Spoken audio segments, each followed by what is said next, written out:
دوبله شده در استودیو جیم. اوف، فیلمو از دست دادم. حالا راضی شدی؟ تو رو خدا ببین برای چی ناراحته. من خودم میبرم این سینما. اونجوریا نیست. نتونستم تو جشنواره شرکت کنم. در ضمن هم کارگردانا و هم بازیگرام اونجا نه بودن. بابا چی شد؟ آردا تمام شد، حالا میخوای با بازیگرا آشنا بشی؟ میشه آردا رو قاطی نکنی؟ انگار من آدمیم که با همه زود صمیمی میشم. در ضمن از اون پسری که نقش اول فیلم بود خیلی خوشم میومد. میخواستم ببینمش. مثلا اگه از نزدیک ببینیش چی میشه؟ در ضمن اونا شبیه فیلماشون نیستن ها. نه بابا، راست میگی؟ پس حالا که اینجوری داری نظر میدی حتما تجربه آشنایی با بازیگرا هم داشتی.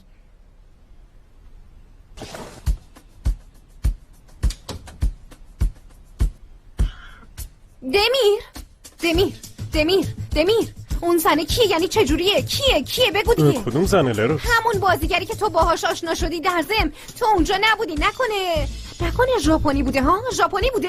کی بوده؟ خواهش میکنم بگو دمیر. زود باش دیگه، چرا میخندی ها؟ موچتو گرفتم. آره موچتو گرفتم. یا فامیلیش یا اسمشو بهم بگو. زود باش. تو اول بگو ببینم آردا کیه. گفتم که دوست دوران دبیرستانمه. دوست دبیرستان سینا. مامان تینا هم خانواده دومش محسوب میشن. تو رو خدا ببین چی داره میگه. معلومه که خانواده تو همونو به عنوان یه داماد ایدئال میبینن که آدرس محل کارتو بهش دادن و فرستادنش اینجا. منو ببین دروکس، این همونی که اومده بود خواستگاری. وای من اصلا وارد این بحثتون نشم. ما چقدر کار داریم اون وقت تو اینو به من میگی؟ چرا؟ میخوای بعد از فیلم ببینیش؟ دمیر باشه، غذاتو که خوردی، اگه تغییرات این قسمت رو انجام بدی دیگه کارمون تمام. خیلی خوب باشه. فهمیدم. خوبه؟ اگه فهمیدی زودتر حلش میکنی. کجا میری؟ دستامو بشورم.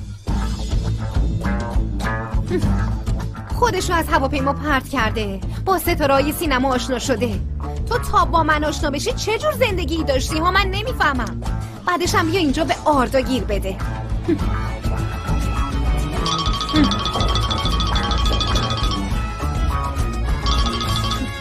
الو آیدا. لروکس جون، ما یکم دیگه با دختره داریم میریم خونه خاله فیروزه. اینا میخوایم در مورد مراسم نه بیاین خونه من. حتی شبم خونه من بمونین. اگه من امشب تنها بمونم واقعا دیوونه میشم. وقتی رسیدم خونه بهتون پیام میدم. باشه دیگه. میبوسمت.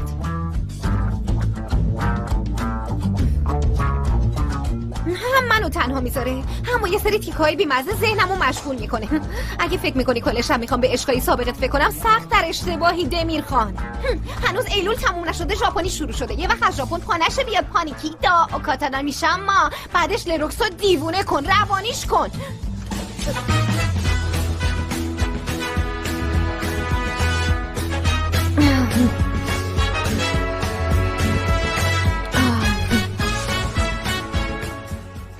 من داشتم برای کنفرانس خودمو آماده می‌کردم. یکم صدام بلند بود، برای همین چیز شد. باشه لروکس، خودتو خسته نکن. این تغییرات آخرم انجام بده، بعد من میرسونمت خونه. باشه؟ باشه.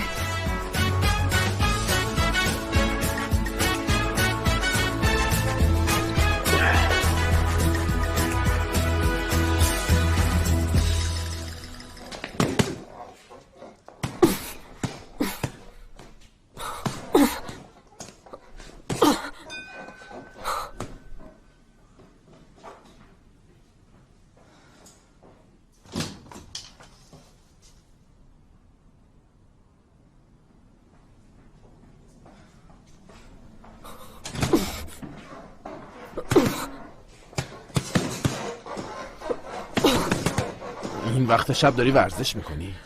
آره، باید یه جوری ذهنمو مشغول کنم. به نظرم که جای اون کیسه منو داری تصور میکنی. نه، چرا باید همچین کاری بکنم؟ به همون دلیلی که با هم سرد برخورد میکنی. باهات سرد برخورد نمی کنم.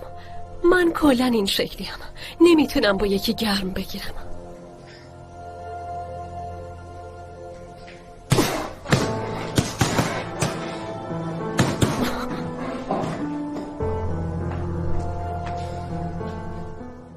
جفتمونم میدونیم که اینطوری نیست.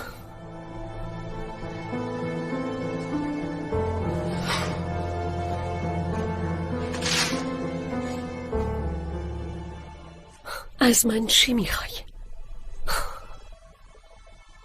میخوام که برگردیم به موضوع آلارا. از دستم عصبانی هستی. این که بخوایم از احساسات یه زن سوء استفاده کنیم خیلی عصبانیت کرده و الان به نظر میاد که میخوای یه مشت تو صورت من بزنی. البته وقتایی که با من سرد برخورد میکنی. آره عصبانی شدم. از اینم عصبانی شدم که همه نقشه هاتی یه جوریه که حتما میخوای به دمیر آسیب برسونی. اما از عمد این کارو نکردم. یعنی خیلی بهش فکر نکرده بودم. من اینطوری ام ایلول. یه حمله میکنم تا اون لحظه رو نجات بدم و الان میخوای با من بد رفتاری کنی چون به اندازه تو باهوش نیستم.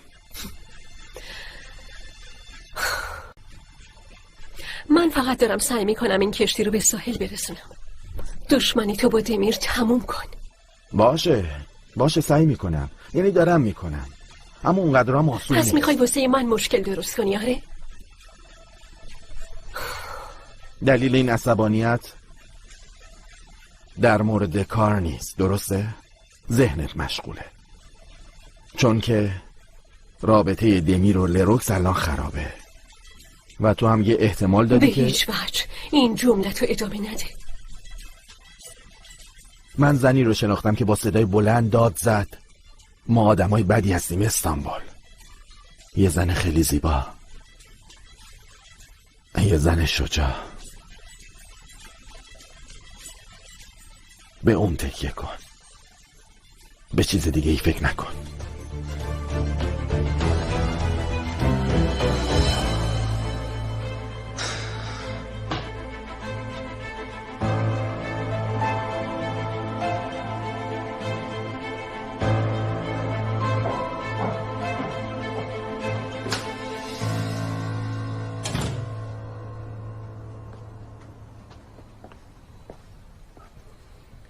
کنفرانس فردا ساعت چنده؟ صبح. در ضمن خیلی ممنونم. طرحهای خیلی زیبایی ارائه. خواهش میکنم، این کار ماست. خب حالا میخوای چی کار کنی؟ اگه وداد نخوابیده باشه با همین چیزایی نگاه میکنیم. خوبه، سلام برسون. باشه. تو میخوای چی کار کنی؟ قرار دخترها بیان، خاله لیلا اینا هم همینطور. پس برنامه جدید داری. چون قبلی رو خراب کردی مجبورم یه جدیدترش رو بریزم. خوبه، بیان پیشت. میدونن که من از خونه رفتم؟ فقط آیدا و مروه. فهمیدم. پس تو برو تو. باشه، وقتی که تو رفتی میرم. خیلی عجیب میشه که منو تا دم در همراهی کنی. خیلی هم عجیب نیست. یعنی اینجا خونه توه؟ نه خیرم، جلوی چشات اون قولنامه رو پاره کردم. اینجا هنوز خونه تو هم هست و برای تو خاص‌تره. در اصل تو باید میموندی و من میرفتم. آره برای من خاصه، چون تو اونجایی. زود باش برو تو، الان سرما می‌خوره. فردا هم دیگه رو میبینی.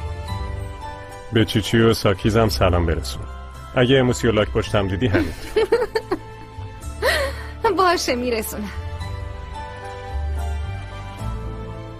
شب بخیر.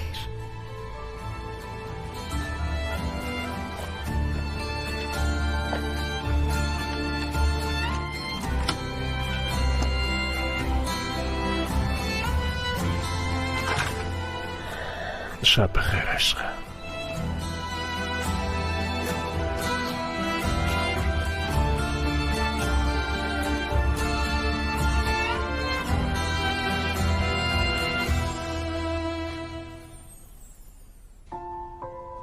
فیلم نگاه کنی؟ ترسناک؟ باشه. پاپکورنم درست کنی؟ درست کنی. تو فیلم رو انتخاب کن، من برم پاپکورن درست کنم بیام. تو نیستی اما صدات اینجاست میر. الان این چه دور موندنی آخه. حالا که اینجوری خودت هم بیا اینجا. قوی باش دختر، یکم یه خورده قوی باش. دمیر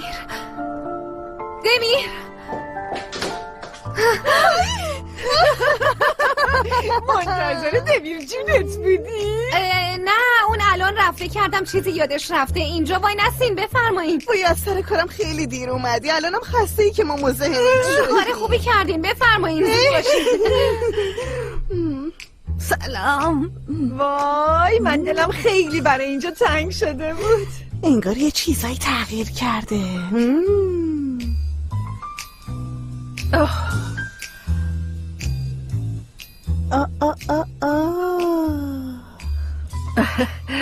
خای بازم تغییر دکور دادیم. ببینین عکس‌ها اینجا نبودن. لیروکس تو گفتی ما اینجا جمع میشیم اما شب و نمیمونیم، مزاحم دمیر خانم نشیم، صحبت میکنیم و بعدش هم میریم خونه هامون. خب نه امشب نمیاد.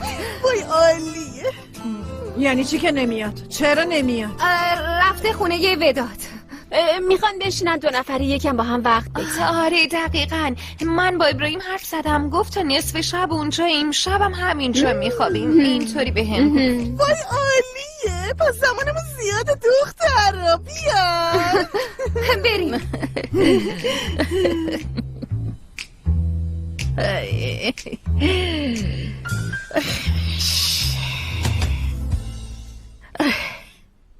وای بچه ها، به خدا همتون خیلی با نمکین، اما عروسی فقط واسه جووناست، اصلا واسه امثال من نیست. یعنی گفتم اینو بدونین و اصرار نکنین چون تصمیم قطعیه. باشه خاله لیلا، تو عروسی، هرچی عروس بخواد همون میشه. خب منم اینا رو آوردم اینجا. راستش منو برو، وقتی میخواستیم برای عروسی برنامه ریزی کنیم من از اینا زیاد خریدم. بعدش دستمون گفتم شاید یه نگاهی بهشون بندازیم.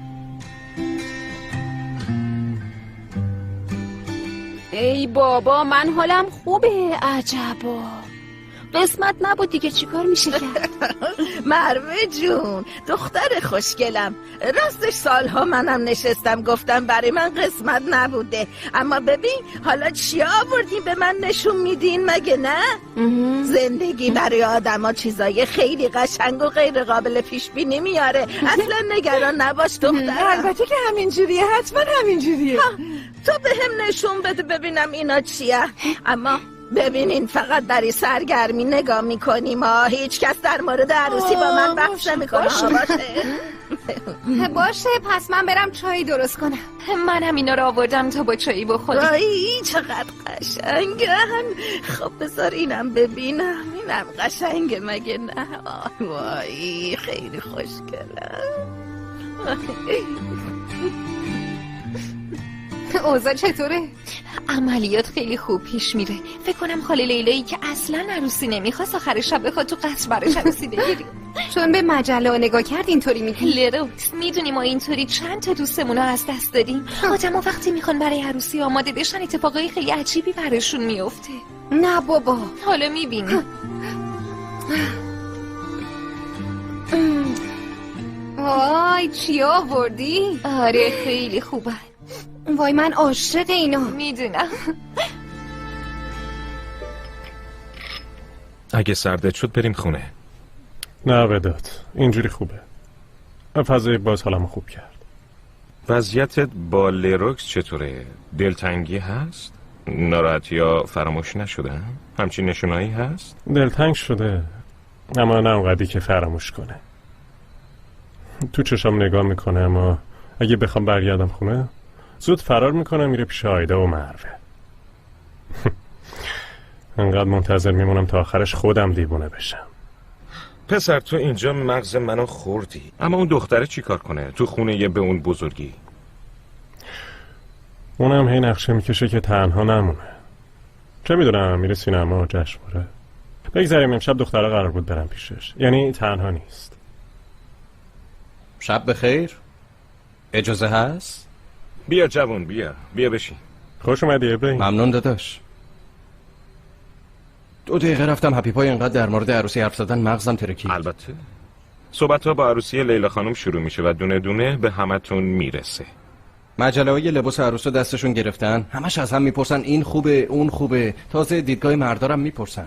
از من فکرشو بکن، از منم میپرسن. آخه من چه میدونم داداش؟ نکنه چون تو نمیفهمی انقدر ناراحت شدی، یا اینکه وقتی در مورد این موضوع حرف میزنن تو ناراحت میشی؟ راستش داداش من کلا ناراحتم، چون هیچ وقت در مورد این موضوع فکر نکردم. یعنی به نظرم برای این حرفا زوده، خیلی زوده. راستش داداش تو کی تصمیم گرفته بودی با زنده‌داش ازدواج کنی؟ پسر منو قاطی نکن. نظر تو چیه داداش؟ منو که اصلا قاطی این موضوع نکنی.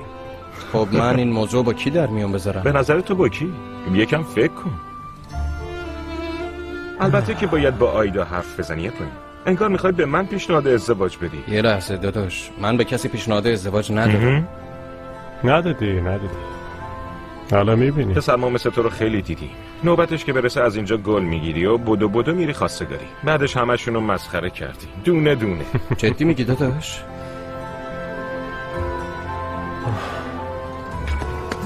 سخت نگیر. چایی؟ آره.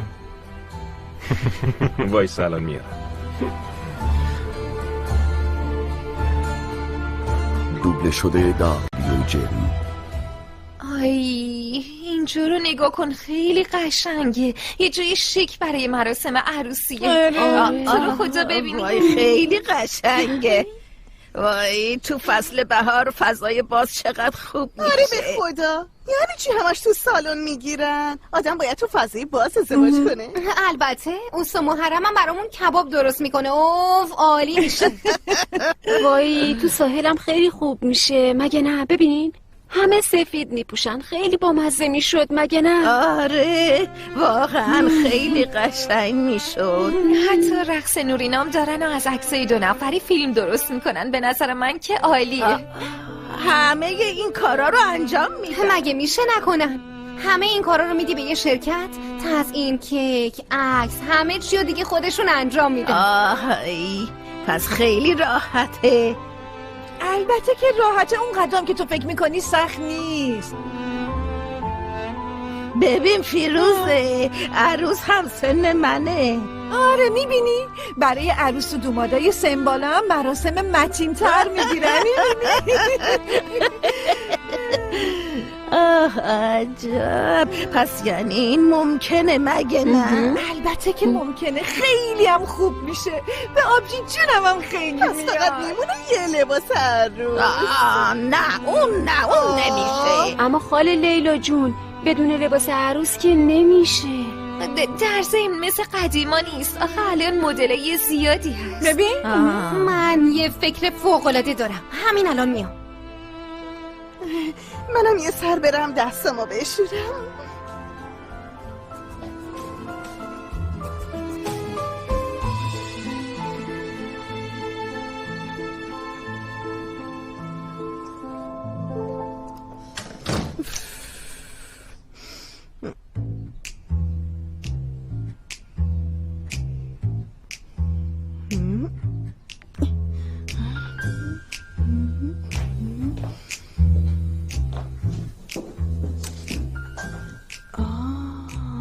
عزمیه وای داری چی کار میکنی؟ وای اینجا اتاق دمیر خانه. وا پس چرا این اتاق خالیه؟ خب چیزه دمیر میخواد تو اتاقش یه تغییراتی بده، برای همین بعضی از وسایلاشو برداشته. وای اینجا کمد لباسشه. عزمیه تو رو خدا اینو ببین یه لحظه. داد میزنی دختر، زهرم آب شد. یه لحظه اینو ببین که چقدر قشنگه. لباس عروس مامان خاله لیلاست. اگه یکم تغییرش بدیم ممکنه خاله لیلا قانع بشه که اینو بپوشه. نظر تو چیه ها؟ به نظر تو میشه؟ آره البته که انجامش میدیم. تو اصلا نگران نباش، بسپارش به من.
بهترین قسمت عروسیمون رسید. آی این لباس عروس مامانمه. اینو برای لروکس آورده بودم، اما گفتم مروه تو عروسیش بپوشه. وای واقعا خیلی هم خوشگله. خیلی ممنونم که به فکرم بودین خاله جون، اما برای شما ارزشش بیشتره. میبینی تو رو خدا برای کی نیتش میکنی؟ اما قسمت کی میشه چرخید و چرخید صاحبش رو پیدا کرد. این همه سال تو صندوقچت موند. بهترین کار اینه که خودت بپوشیش. اما این که اندازه من نیست. برای شما یه لباس عروس جدید میدوزیم. تیکای اینم به اون اضافه میکنیم. حتی میتونیم دنبالش از خود لباس عروس درست کنیم. یکی از دانتلش یه قسمتشو به اون یکی وصل میکنیم. خوب میشه ها نه؟ اینجوری انگار روز عروسی مامان جونمونم کنارمونه. اینو میخوای دیگه نه؟ البته که میخوام. به خودم میخوام. هیچ کم و کسری هم نداری مگه نه دخترم؟ مراسم هن و بندون و مراسم جشن هموم هم میگیری.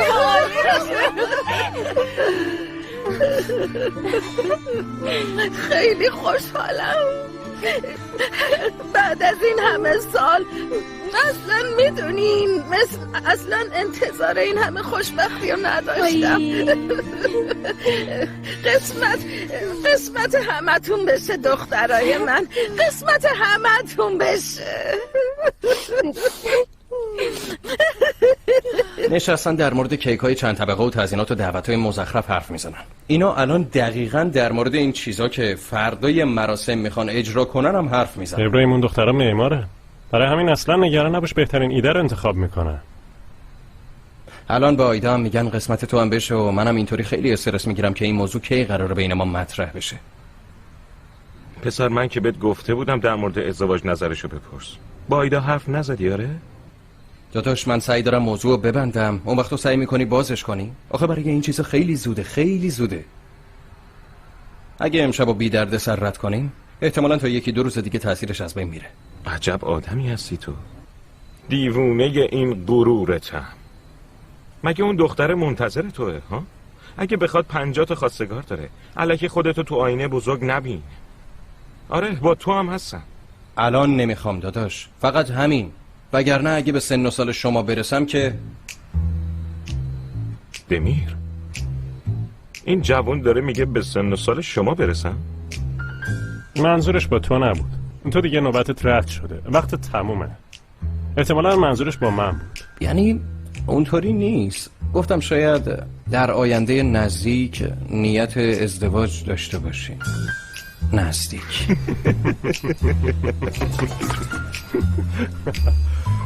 آخ ابراهیم ازدواج اشتباه آدمو خیلی عذاب میده ابراهیم، مخصوصا بچه‌ها رو. حتی زوجایی رو دیدم که خیلی همدیگر رو دوست دارن اما نمیتونن با هم زندگی کنن. برای همین بهترین کار انتظاره. حوصله منو سر بردی. من میرم قهوه درست کنم. وقتی برگشتم میخوام این موضوع تموم شده باشه. ببین خواهش میکنم.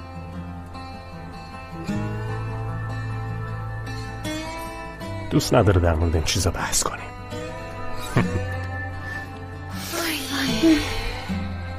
وای فکر کردم ازمیره نمیخواد بره. خوب شد فیروزه خانم اصرار کرد اونو با خودش برد. ساکت شو یه وقت نشنوه وگرنه میکشم. اوف دختر فکر کردی راحت رفتن دمیر خانو ازش مخفی کنیم؟ وای اینقدر ترسیدم یه وقت سوتی ندم.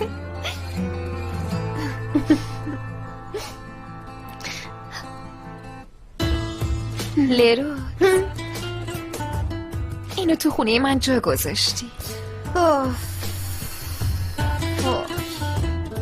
از دست تو آیدو با این کارات. مگه من چی کار کردم مروه؟ گفتم شاید عادت داره صبح که بیدار میشه دمیر خانو ببینه. آدم وقتی نبینه یه جوری میشه. گفتم حداقل به عکسش نگاه کنه. دخترا خیلی حالمو خوب کردی. اگه شما نبودی من امشب نمیتونستم طاقت بیارم.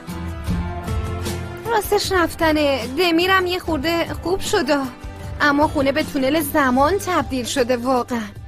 همش چیزایی که با هم تجربه کردیم و به یاد میارم. صداها انقدر زنده است که به خدا انگار دیوونه شدم. آی درست میشه عزیز دلم، درست میشه. با هم از پسش برمیام. آی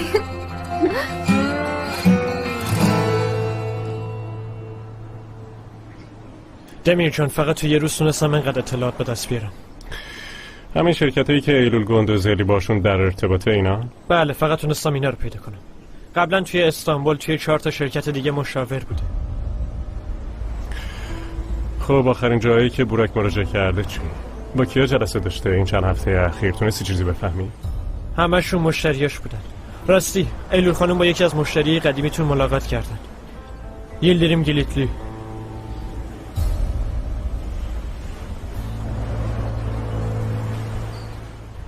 فهمیدم. من به تحقیقاتم ادامه بدم؟ ممنونم. همینقدر اطلاعات کافیه. باشه دمیر جان، روزتون بخیر. روز بخیر.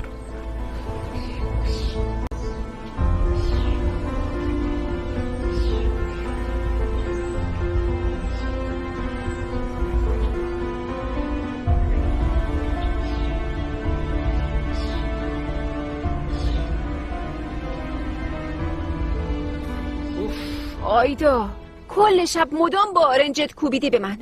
به خدا پهلوم کبود شده دختر. مروه تو هم تا صبح همش چرخیدی، من چیزی بهت گفتم؟ چرا تو پذیرایی نخوابیدی مثلا؟ یعنی کاش من میومدم پایین رو مبل میخوابیدم. هوا اصلا حرفشو نزنین، امشب خونه منین. قبول، شاید یکم جا تنگ باشه، اما وقتی شما کنار منین بدونین که کابوس ببینم راحت خوابیدم. ببین اگه نشد ستایی تو پذیرایی چادر میزنیم. باشه، اما آخه لروکس بعد از یه مدت باید تنها بمونی عزیزم. اون نقطه هنوز نرسیده. به نظرم تو از این ایده دور موندنت منصرف نشو لروکس. یعنی چه میتونم بگو نمیخوام تنها بمونم، خوب نبود، اشتباه کردم، دلم برات خیلی تنگ شده، خواهش میکنم برگرد. اینطوری بگی دمیرخان برمیگرده. نمیتونم. کنار هم که باشیم هم دمیر رو خسته میکنم هم خودمو. دیروز ظهر رفتن نهار بخورن، مشکلی نداره، خیلی نرماله. یعنی 2 مدیر رفتن با هم دیگه نهار بخورن دیگه، نه؟ اما خب من به اینم گیر دادم، دست خودم نیست. آخه لروکس چون این چیزا که حسادت ندارن. اون که احساس و منطق سرش نمیشه آیدا.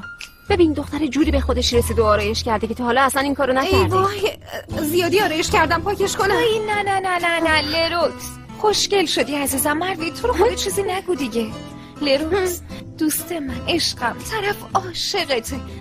تموم شد، همین. به بقیهش فکر نکن، خواهش میکنم عزیزم. خب میدونین ایلول برای اینکه من خوب بشم میخواد بره، اما تا قبل اینکه وضعیت آرتمیمو درست نکنه نمیره. منم به دمیر نیاز دارم، منم نمیتونم برم، نمیتونم آرتمیمو تو این وضعیت رها کنم. بیا اینم یه مشکل بدون راه حل. راستش اون مشکل بدون راه حل با دور موندن از دمیرخان حل نمیشه. لروکس جون، تو هی به دمیرخان پیام نده و نگو رابطت با ایلول تموم شده یا نه. همین کافیه، باشه؟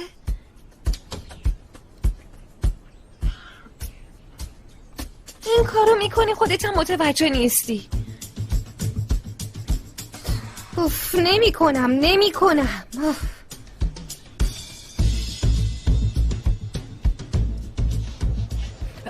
مکان همینجاست محرم خان جون. اینجا قدیما یه عمارت تابستونی بوده، اما الان عروسی‌های خیلی قشنگ توش برگزار این مکان میشه. دقیقاً لایق آبجی منه. وای خواهرم داره اولین بار تو عمرش ازدواج میکنه، میخوایم همه چی عالی باشه، مگه نه محرم خان؟ البته. ببینین روی این حوضم نمایش فواره اجرا میکنن، میبینین؟ موزیک زنده هم باشه. یه گروه هستن که آهنگای قدیمی میخونن. هر جور شما بخواید. میگم برای اونایی که از شهرستان میان 5 تا اتاق بگیریم. ها هر جور شما بخواید.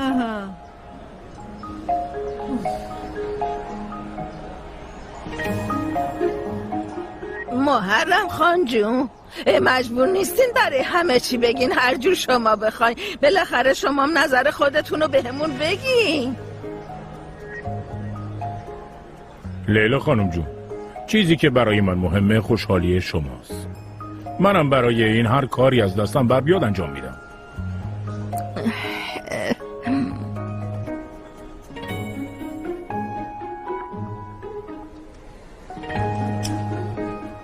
عزیزم این پرونده رو بگیر. وای سلام میام پیشه. باشه عزمیه جون.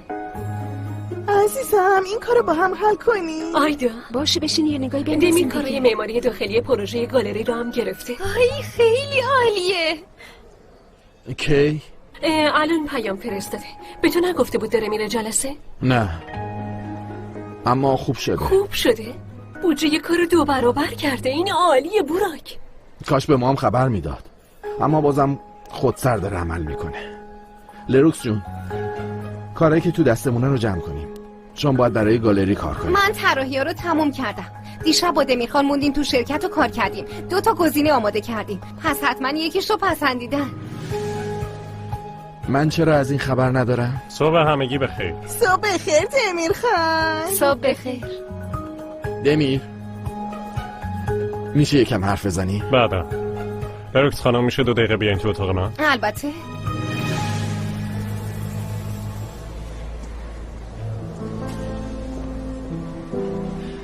بوراک، نمیخوای که یه مشکل جدید بتراشی؟ کارو گرفته؟ خوبم شده.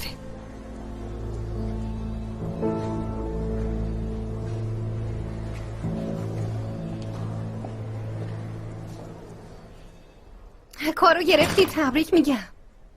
تبریک حق توه. خیلی پسندیدم. دست درد نکنه.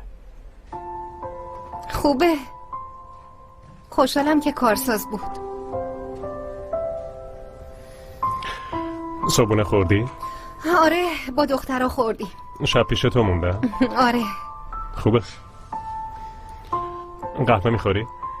من خوردم. تو چی؟ تو ساحل خوردم. همون جایی که همیشه میرم. هوا سرد شده. اونجا الان باد میاد، نزدیک دریاست. آره باد میاد. یکم سردم شد اما حالم خوب. مراقب باش دمیر که مریض نشی. وداد هست دیگه نه؟ اون ازت مراقبت میکنه.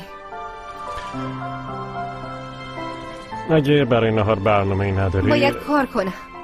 امروز نمیرم نهار. باشه خیلی خوب، بعداً حرف بزن.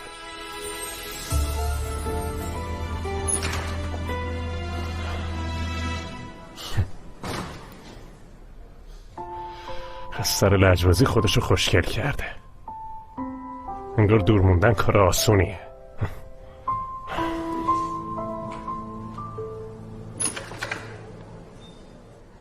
حالا که عشق تو فرستادی رفت، وقت داری حرف بزنی؟ درست حرف بزن برو. تو هم درست رفتار کن. کارمند منو به کار میگیری بدون اینکه من خبر داشته باشم. برعکس تو دارم برای 2 تا شرکت یه کار مشترک پیدا میکنم. واقعا حوصله بچه بازیای تو رو ندارم برو. کار کردن یه آداب و رسومی داره.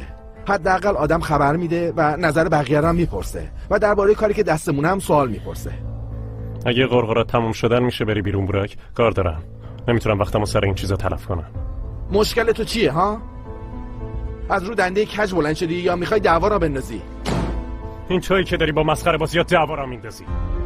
برو بشین و کارتو انجام بده. شرکت دارین نمیتونی برای من ادای رئیسا رو در بیاری. مشکل هر 2 تا شرکت رو من حل میکنم تو کمترین زمان ممکن. کافیه دیگه، حوصله مسخره بازیاتو ندارم. این تویی که آرتمیمو ورشکست کردی. به خاطر اشتباهی تو اینجوری شد. شما دارین چی کار میکنین؟ صداتون تا اون سر شرکت داره میاد. همه کارشون رو ول کردن و دارن دعوای شما رو گوش میکنن. مشکلتون چیه؟ عقلتون رو از دست دادین؟ امروز داشتم لیست شرکتایی که باشون کار کردی رو میدیدم. 4 تا شرکت بزرگ تو استانبول. همشونو میخوام. به عنوان مشتری برو باشون ملاقات کن، راضیشون کن که از این به بعد با ما کار کنن. من با بعضیاشون حرف زدم. یعنی هر کاری میشده کردم. هر کاری انجام دادی به درد من نمیخوره ایلول. بیشترشو میخوام. بیشتر تلاش کن. بیشتر تاثیرگذار باش. نیازی نیست از کسی نظر بخوای. هر کسی بره کاری ردیف کنه و بگه کارو ردیف کردم و تاریخ تحویلشو بده و بگه بودجه چقدره. بیشتر از این که کار کنی تو شرکت حرف میزنی. مراقب باش دمی. جلوی تو کارمندات وای نستادن. برای من جوگیر نشو. میدونم به زور یه کاری کردی و این کار از بابات گرفتی. اگه ورشکست بشیم دیگه ریاستی هم در کار نیست. برین یه راه حلی واسه حل کردن مشکلاتمون پیدا کنین. بوراک کافیه. زود باش بریم.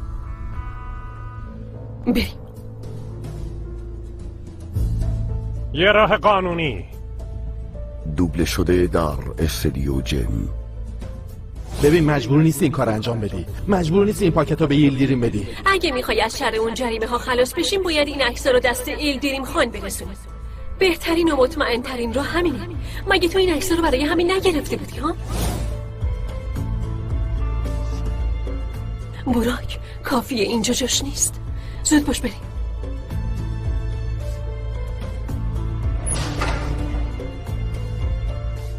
اینا آدم حسابی نیستن، نمیبینی؟ هر دوتاشون مثل همن. از آدم سوء استفاده میکنند بعد میریزنش یه گوشه. برای این که بیخیال جمعش. اگه با اون مردی کم دست شدی و کاری کردی من پشتت وای نمیستم ایلول. همچین چیزی نیست. تو رفتی شکایت منو به رئیسم کردی، باهاش غیبت میکنی؟ نه عزیزم، مگه میشه؟ آروم باش. برای همین پس دمیر سابق رو برگردوندی. بیرحم، خشن، تاریک. تو اگه بخوای چهره سابقتو نشون بدی منم بهت نشون میدم. و تا زمانی که یکی از ما دوتا زمین بخوره این جنگ تموم نمیشه. چرا لروکس خونه شما میمونه؟ این دوتا عاشق همن، چرا دو روز همدیگه رو نمیبینن؟ چرا تو همیشه طرف اونو میگیری؟ من طرفداریشو نمیکنم. در ضمن زنگ بزنه تاکسی بیاد سوار شه بره خونش. دمیر ببین براک داره کنترلش رو از دست میده، دست خودش نیست. فردا که هوی جلوی مشتری دعواتون میشه. بفرمایید نفر سوم حل کنیم ببینم.